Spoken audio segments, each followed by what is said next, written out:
कांग्रेस के सीनियर नेता और पूर्व केंद्रीय गृह मंत्री शिवराज पाटिल ने गीता को लेकर आपत्तिजनक बयान दिया है।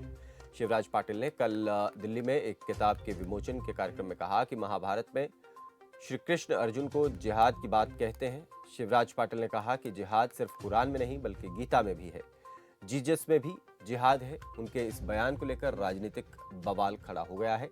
बीजेपी नेता शहजाद पूनावाला ने ट्वीट कर कांग्रेस पर तंज कसा। कहा, कांग्रेस ने हिंदू आतंकवाद की थ्योरी को जन्म दिया था, राम मंदिर का विरोध किया था, उनके अस्तित्व पर सवाल उठाए थे। कांग्रेस का ये हिंदुओं को लेकर नफरत संयोग नहीं है बल्कि वोट बैंक का एक प्रयोग है।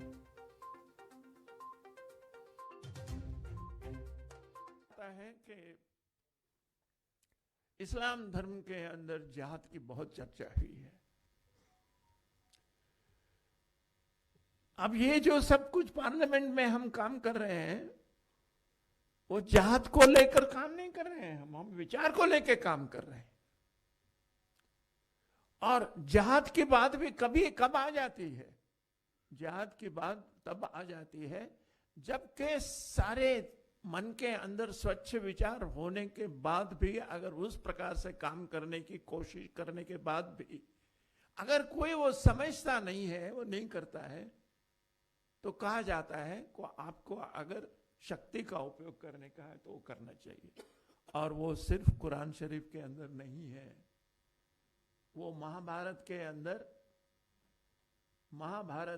अंदर जो गीता का जो भाग है उसके अंदर भी श्री कृष्ण की अर्जुन को भी जिहाद की बात ही कहते हैं।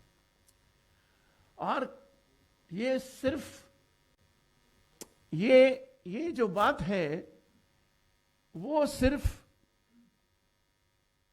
ये कुरान शरीफ में और गीता के अंदर है ऐसा नहीं है, मगर जो क्रिश्चियन लोगों ने लिखा है, जैसे कृष्ण ने भी लिखा है, और उन्होंने लिखा है कि I have come here not to establish peace but I have come here with sword also. उन्होंने लिखा है, यानी सब कुछ समझाने की कोशिश करने के बाद अगर समझ नहीं रहे हैं और वो हथियार लेके आ रहा है तो आप भाग के नहीं जा सकते हैं, उसको आप जिहाद भी नहीं कर सकते हैं और उसको गलत बात भी नहीं कह सकते। ये समझने की जरूरत है। ये तो नहीं होना चाहिए, हथियार लेके समझाने की बात नहीं होनी चाहिए। अगर ऐसा हुआ तो नहीं है। और मोहसिना जी ने अपने किताब में भी यही लिखा है।